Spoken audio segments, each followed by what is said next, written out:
Section 2. Here, Christine describes how 3 ladies appeared to her, and how the one who was in front spoke first and comforted her in her pain. So occupied with these painful thoughts, my head bowed in shame, my eyes filled with tears, leaning my cheek on my hand, elbow propped on the pommel of my chair's armrest, I suddenly saw a ray of light fall on my lap, as though it were the sun. I shuddered then, as if wakened from sleep, for I was sitting in a shadow where the sun could not have shone at that hour. And as I lifted my head to see where this light was coming from, I saw 3 crowned ladies standing before me, and the splendor of their bright faces shone on me and throughout the entire room.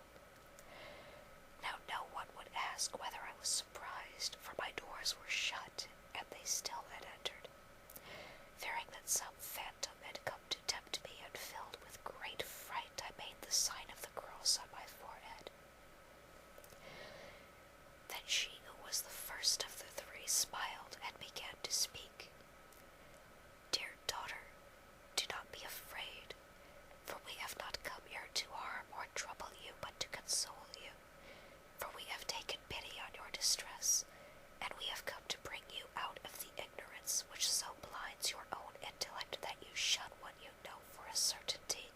and believe what you do not know or see or recognize except by virtue of many strange opinions.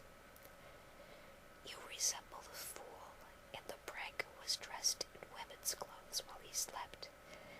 because those who were making fun of him repeatedly told him he was a woman. He believed their false testimony more readily than the certainty of his own identity. Fair daughter, have you lost all sense? Have you forgotten that when fine coal is tested in the furnace, it does not change or vary in strength, but becomes purer the more it is hammered and handled in different ways? Do you not know that the best things are the most debated and the most discussed? If you wish to consider the question of the highest form of reality, which consists in ideas or celestial substances, consider whether the greatest philosophers who have lived, and whom you support against your own sex, have ever resolved whether ideas are false and contrary to the truth. Notice how these same philosophers contradict and criticize one another, just as you have seen in the metaphysics, where Aristotle takes their opinions to task and speaks similarly of Plato and other philosophers. And note, moreover, how even St. Augustine and the doctors of the Church have criticized Aristotle in certain passages, although he is known as the prince of philosophers, in whom both natural and moral philosophy attained their highest level. It also seems that you think that all the words of the philosophers are articles of faith, that they could never be wrong. As far as the poets of whom you speak are concerned, do you not know that they spoke on many subjects in a fictional way, and that often they mean the contrary of what their words openly say? One can interpret them according to the figure of grammar called antiphrasis, which means, as you know, that if you call something bad, in fact, it is good, and also vice versa. Thus, I advise you to profit from their works, and to interpret them in the manner in which they are intended in those passages where they attack women. Perhaps this man, who called himself Mattheolus in his own book, intended it in such a way, for there are many things which, if taken literally, would be pure heresy. As for the attack against the estate of marriage, which is a holy estate worthy and ordained by God, made not only by Mattheolus but also by others, and even by the Romance of the Rose, where greater credibility is averred because of the authority of its author, it is evident and proven by experience that the contrary of the evil which they posit and claim to be found in this estate through the obligation and fault of women is true. For whereas the husband ever been found who would allow his wife to have authority to abuse and insult him as a matter of course, as these authorities I believed that regardless of what you might have read, you will never see such a husband with your own eyes, so badly colored as are these lies. Thus, in conclusion, I tell you, dear friend, that simple-mindedness has prompted you to hold such an opinion. Come back to yourself, recover your senses, and do not trouble yourself any more over such absurdities, for you know that any evil spoken of women so generally only hurts those who say it, not women themselves. Part 3. Here, Christine tells how the lady who had said this showed her who she was and what her character and function were, and told her how she would construct a city with the help of these same 3 ladies. The famous lady spoke these words to me, in whose presence I do not know which one of my senses was more overwhelmed, my hearing from having listened to such worthy words, or my sight from having seen her radiant beauty, her attire, her reverent comportment, and her most honored countenance. The same was true of the others, so that I did not know which one to look at,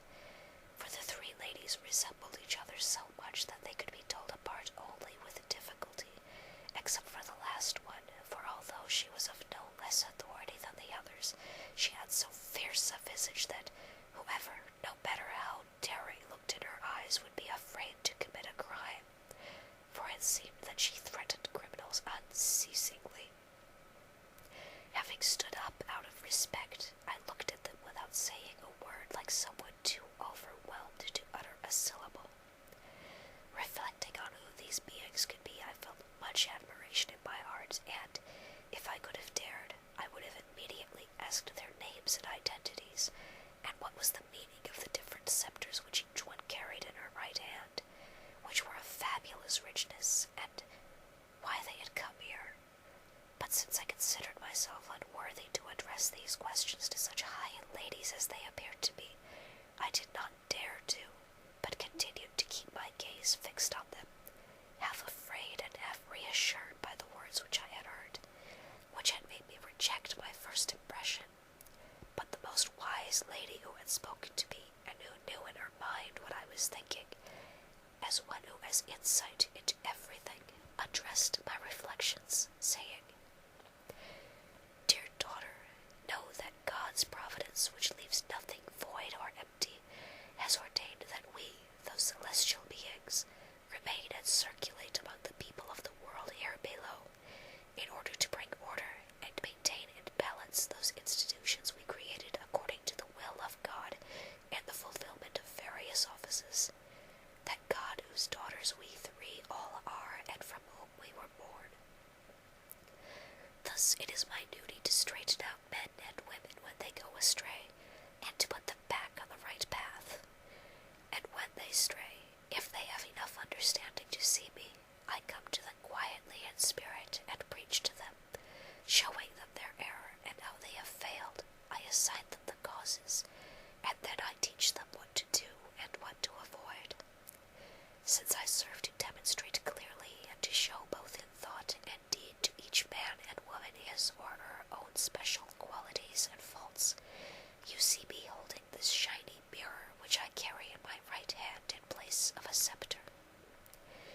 I would thus have you know truly that no one can look into this mirror,